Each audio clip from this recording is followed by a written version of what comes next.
أعوذ بالله من الشيطان الرجيم. بسم الله الرحمن الرحيم. قد أفلح المؤمنون الذين هم في صلاتهم خاشعون.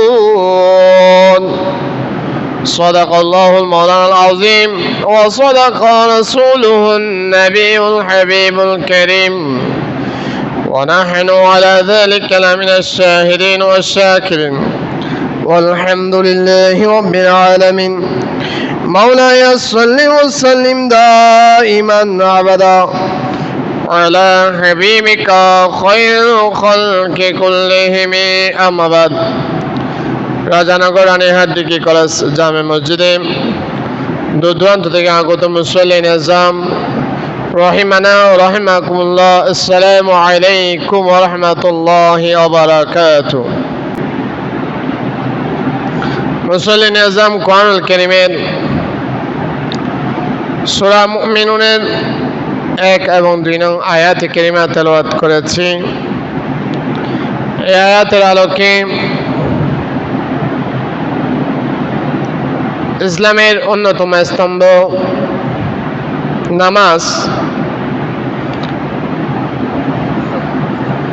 নামাজ পড়ার গুরুত্ব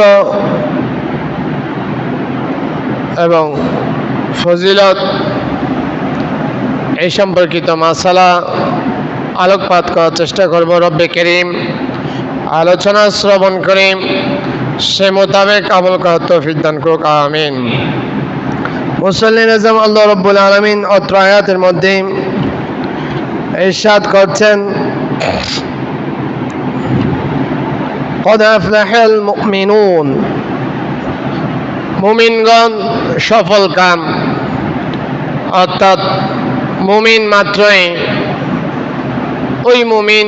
আল্লাহ রাব্বুল আলামিন এখানে কিছু মুমিনের বৈশিষ্ট্য উল্লেখ করেছেন। যে সমস্ত ইমানদার মুসলমান নরনারীর কাছে ওই বৈশিষ্ট্যগুলো থাকবে, সূরা মুমিনুনের মধ্যে উল্লেখিত বৈশিষ্ট্যগুলো পাওয়া যাবে, ওই মুমিন বান্দা তার প্রতিটি কাজের মধ্যে সফল কাম হবে।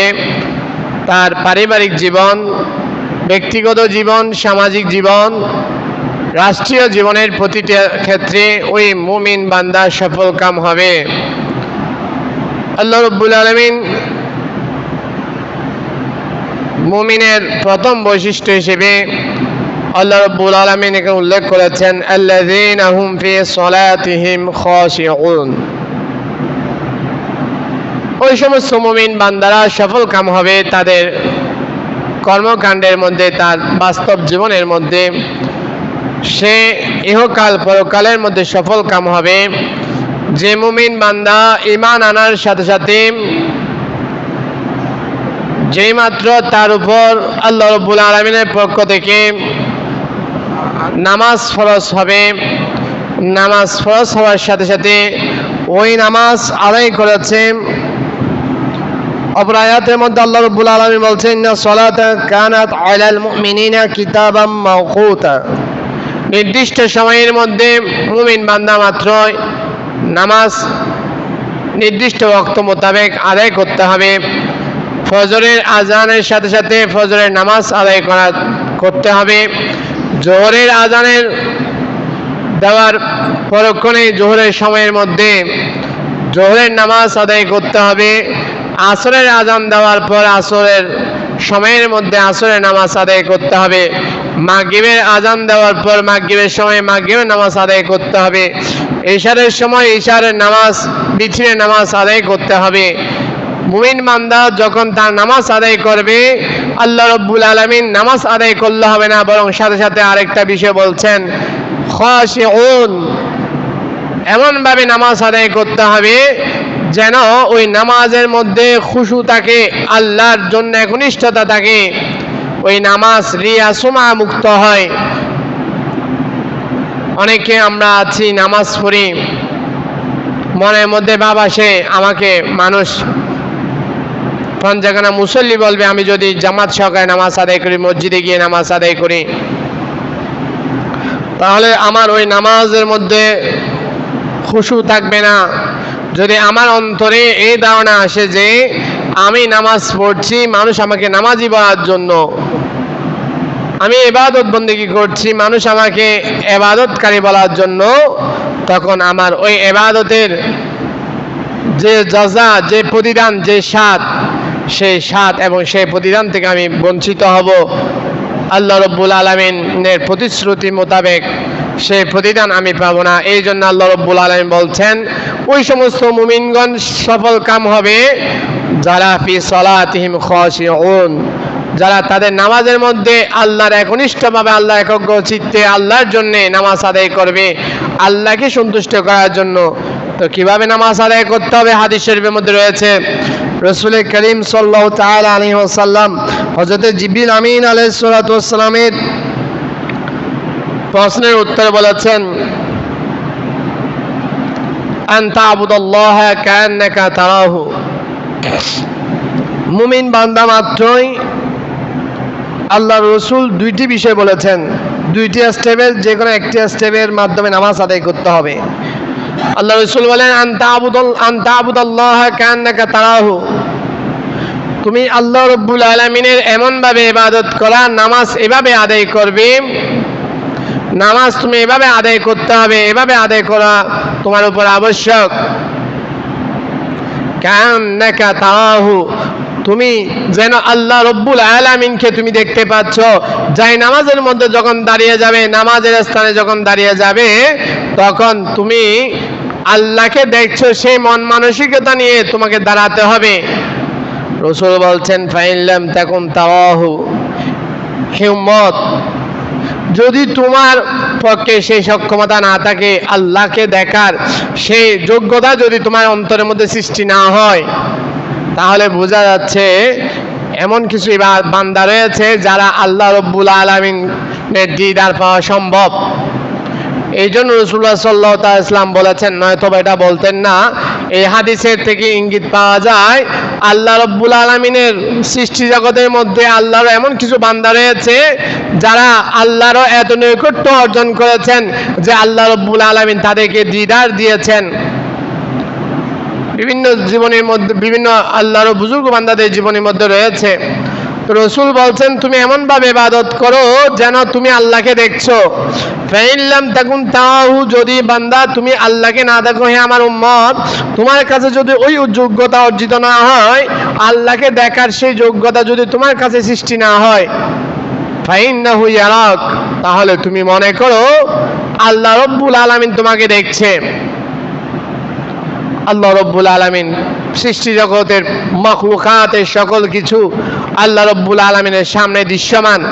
আল্লাহ রাব্বুল আলামিন বিভিন্ন আয়াতের মধ্যে বলেছেন বান্দা কি করছে না করছে সেগুলো আল্লাহ রাব্বুল আলামিন অবলোকন করছেন। তো রাসূল বলছেন তুমি এমনভাবে মসজিদের মধ্যে এমনভাবে নামাজ পড়ার জন্য নামাজের স্থানে দাঁড়াবে যেন বান্দা তোমাকে আল্লাহ রাব্বুল আলামিন দেখছেন।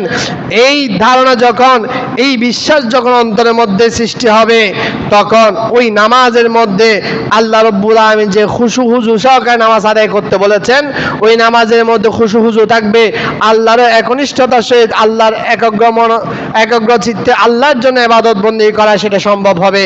ওই নামাজের মধ্যে রিয়া সুমা সৃষ্টি হবে না। যদি ওই নামাজের মধ্যে রিয়া সুমা সৃষ্টি না হয়, তাহলে রাসূল করিম সাল্লাল্লাহু তাআলা আলাইহি ওয়াসাল্লাম হাদিস শরীফের মধ্যে যে বর্ণনা দিয়েছেন, আল্লাহ রাব্বুল আলামিন কোরআনুল কারীমের মধ্যে যে বর্ণনা দিয়েছেন, নামাজ পড়লে বান্দার যে উপকার হাসিল করতে পারে, ওই উপকার আমাদের সাধিত হবে। আল্লাহ রাব্বুল আলামিন কোরআনুল কারীমের মধ্যে বলছেন নামাজ মানুষকে অন্যায় অশ্লীল কার্যাবলী থেকে, ইন্না সলাতা তানহা আনিল ফাহশাই ওয়াল মুনকার, অশ্লীল কার্যাবলী থেকে, অন্যায়মূলক কার্যাবলী থেকে বান্দাকে নামাজ হেফাজত করে।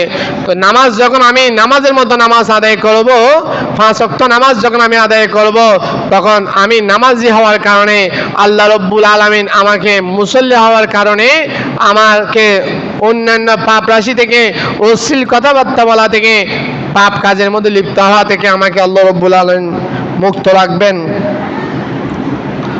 তো আমাদের উপর দৈনিক 5 ওয়াক্ত নামাজ ফরজ। এই প্রসঙ্গে রাসূল করিম সাল্লাল্লাহু তাআলা আলাইহি ওয়াসাল্লাম হাদিস শরীফের মধ্যে বলেছেন, ইন্নাল্লাহা ফারাদা আলা ইবাদিহিল মুমিনিনা ফি কুল্লি ইয়াউমি ওয়া লাইলা 5 সালাওয়াত। রাসূল বলছেন, আল্লাহ রাব্বুল আলামিন মেরাজের রজনীতে বান্দার উপর, মুমিন বান্দাদের উপর দিন রাতে 5 ওয়াক্ত নামাজ ফরজ করেছেন। আসলে আল্লাহর লীলা খেলা বোঝা মুশকিল। আপনি যদি ইসলামী বিধিবিধানগুলো পর্যালোচনা করেন তাহলে দেখতে পারবেন প্রত্যেকটা ইবাদত আল্লাহরও কোনো বুজুর্গ বান্দার করেছেন, আল্লাহর কাছে পছন্দ হয়েছেন, আল্লাহর কাছে ভালো লেগেছে, ওই কাজটা আল্লাহ রাব্বুল আলামিন বান্দাদের উপর, মুমিন বান্দাদের উপর আবশ্যক করেছেন। অনুরূপভাবে আমরা যে 5 ওয়াক্ত নামাজ পড়ছি, এই 5 ওয়াক্ত নামাজ এক একজন আল্লাহর নবীগণ আদায় করেছেন, আল্লাহর কাছে পছন্দনীয় হয়েছে, সেটা আল্লাহ রাব্বুল আলামিন এই আখির জামানার উম্মতের উপর সেগুলো ফরজ করে দিয়েছেন। দেখেন কিতাবের মধ্যে রয়েছে ফজরের নামাজ সর্বপ্রথম কে পড়েছেন? হযরতে আদম আলাইহিস সালাতু ওয়াস সালাম এই ফজরের নামাজ আদায় করেছেন। যখন জমিনের মধ্যে আগমন করেছিলেন আদম আলাইহিস সালাতু ওয়াস সালাম, আল্লাহর শুকরিয়া আদায় করে জমিনের মধ্যে অন্ধকার আকাশ যখন একটু আলোকিত হয়েছিল, তখন আল্লাহর শুকরিয়া জ্ঞাপনার্থে অন্ধকার থেকে যে আল্লাহ তাআলা মুক্তি দিয়েছেন সেটা শুকরিয়া জ্ঞাপনার্থে সর্বপ্রথম হযরতে আদম আলাইহিস সালাতু ওয়াস সালাম ফজরের নামাজ আদায় করেছিলেন। তো আল্লাহর কাছে সেটা পছন্দনীয় হয়েছে, এটা উম্মত মুহাম্মাদের জন্য ফরজ করে দিয়েছেন। এরপর জোহরের নামাজ হযরতে ইব্রাহিম আলাইহিস সালাতু ওয়াস সালাম যখন ইসমাইল আলাইহিস সালাতু ওয়াস সালামকে জবাই করতে চেয়েছিলেন, কুরবানি করতে চেয়েছিলেন, আল্লাহর পক্ষ থেকে সন্তুষ্ট হয়ে ইসমাইল আলাইহিস সালামের পরিবর্তে একটা আসমান জান্নাতের পক্ষ থেকে দুম্বার ব্যবস্থা করা হয়েছিল। আল্লাহ রাব্বুল আলামিন যেহেতু খুশি হয়ে ইসমাইল আলাইহিস সালামের জানকে ফেরত দিয়েছেন, ইব্রাহিম আলাইহিস সালামকে রক্ষা করেছেন, ইসমাইল আলাইহিস সালামকে রক্ষা করেছেন, সেটা শুকরিয়া জ্ঞাপনার্থে হযরতে ইব্রাহিম আলাইহিস সালাতু ওয়াস সালাম 4 রাকাত জোহরের নামাজ আর জোহরের সময় আদায় করেছিলেন। এই জন্য এটা উম্মত মুহাম্মাদের উপর আল্লাহ রাব্বুল আলামিন ফরজ করেছেন, পছন্দনীয় হয়েছে আল্লাহর দরবারে। এরপর হযরতে দুইটি বর্ণনা রয়েছে, হযরতে ইউনূস আলাইহিস সালাতু ওয়াস সালাম যখন মাছের পেট থেকে জমিনের মধ্যে এসেছেন তখন আসরের সময় ছিল, কিংবা হযরতে উযাইর আলাইহিস সালাতু ওয়াস সালাম যাকে আল্লাহ রাব্বুল আলামিন 100 বছর ঘুমন্ত অবস্থায় ছিলেন, কোন একটা কারণবশত তিনি একটা জমিনের পাশ দিয়ে গমন করছিলেন, দেখছেন ওই এলাকাটা এক সময় আবাদ ছিল, মানুষ লোকালয় পরিপূর্ণ ছিল, সেটা এখন জনমানব শূন্য হয়ে গিয়েছে। তো ওনার মনে মনে ধারণা এসেছে, হায় আল্লাহ, আল্লাহ তাআলা কবে জানি এই বিস্তীর্ণ এলাকাকে আবার জনমানব শূন্য এলাকাকে মানুষ বসতিপূর্ণ করে দেবেন। তখন আল্লাহ রাব্বুল আলামিন ওনাকে ওনার তন্দা ভাব এসেছে, উনি ঘুম গিয়েছেন। ওই ঘুমের মধ্যে দীর্ঘদিন তিনি প্রায় 100 বছরের মতো তিনি ঘুমের মধ্যে ছিলেন, মৃত্যুর অবস্থায় ছিলেন। আল্লাহ রাব্বুল আলামিন 100 বছর পর আবার তাকে জীবিত করেছেন। ওই সময়ের মধ্যে তার যে বয়স ছিল ওই বয়সের মধ্যে তিনি আবার পরবর্তী জীবন লাভ করেছেন। যেমনিভাবে ঘড়ির মধ্যে কাঁটা ব্যাটারি বন্ধ করে দিলে ব্যাটারি যখন আবার লাগানো হয় ওই সময়ের মধ্যে আবার চলে, অনুরূপভাবে হযরত উযাইর আলাইহিস সালাতু ওয়াস সালামকে আল্লাহ রাব্বুল আলামিন যখন আবার ঘুম থেকে জাগ্রত করেছিলেন, মৃত্যু থেকে আবার জীবিত করেছেন, তখন পুনরায় যে হায়াত দিয়েছে দীর্ঘ সময় পর, সেটার শুকরিয়া জ্ঞাপনার্থে হযরত উযাইর আলাইহিস সালাতু ওয়াস সালাম এই আসরের সময় 4 রাকাত নামাজ পড়েছিলেন। এটা উম্মতে মুহাম্মাদের উপর আল্লাহ রাব্বুল আলামিন ফরজ করেছেন। এরপর মাগরিব নামাজ এক বর্ণনা রয়েছে হযরত দাউদ আলাইহিস সালাম, আরেক বর্ণনা রয়েছে হযরত ঈসা আলাইহিস সালাম, আরেক বর্ণনা রয়েছে হযরত ইয়াকুব আলাইহিস সালাম। ওনারা বিশেষত দাউদ আলাইহিস সালাতু ওয়াস সালাম মাগরিব নামাজ 4 রাকাতের নিয়ত করেছিলেন। মাগরিবের সময় তিনি বুলুক্রমে 3 রাকাত পরে সালাম ফিরিয়ে ফেলেছেন, ওই জন্য আল্লাহ রাব্বুল আলামিন উম্মতে মুহাম্মাদের উপর মাগরিব নামাজ 3 রাকাত করেছেন। এরপর এশারের নামাজ, এটা এক বর্ণনা রয়েছে হযরত মুসা আলাইহিস সালাতু ওয়াস সালাম পড়েছেন, অপর বর্ণনা রয়েছে রাসূল করিম সাল্লাল্লাহু তাআলা আলাইহি ওয়াসাল্লাম আদায় করেছেন। এভাবে 5 ওয়াক্ত নামাজ, এটা 5 জন নবীর, এক এক নবীর স্মরণ করা হচ্ছে, এক এক নবীর ইবাদত আল্লাহ রাব্বুল আলামিনের কাছে পছন্দনীয় হয়েছিল, আল্লাহ রাব্বুল আলামিন সেটা উম্মত মুহাম্মদের উপর ফরজ করেছেন। এই 5 ওয়াক্ত নামাজ যে বান্দা নিয়মিত আদায় করবে, আল্লাহ রাব্বুল আলামিন ওই নবীদেরকে আল্লাহ রাব্বুল আলামিন যে ফজিলত দান করেছেন, যে মর্যাদা, যে সওয়াব দান করেছেন, তারা যে নিয়ামতপূর্ণ হয়েছেন, বান্দা যদি সত্যিকার অর্থে যত নিয়মে নামাজ আদায় করতে পারে, আল্লাহ রাব্বুল আলামিন ওই বান্দাকে ওই নামাজের কারণে অসংখ্য ফজিলত দান করবেন। বিভিন্ন হাদিস শরীফের মধ্যে রয়েছে বান্দার গুনাহসমূহ মাফ হবে, বান্দার যে সমস্ত আমল রয়েছে সব আমলের মধ্যে এই নামাজ হচ্ছে সর্বোত্তম ইবাদত।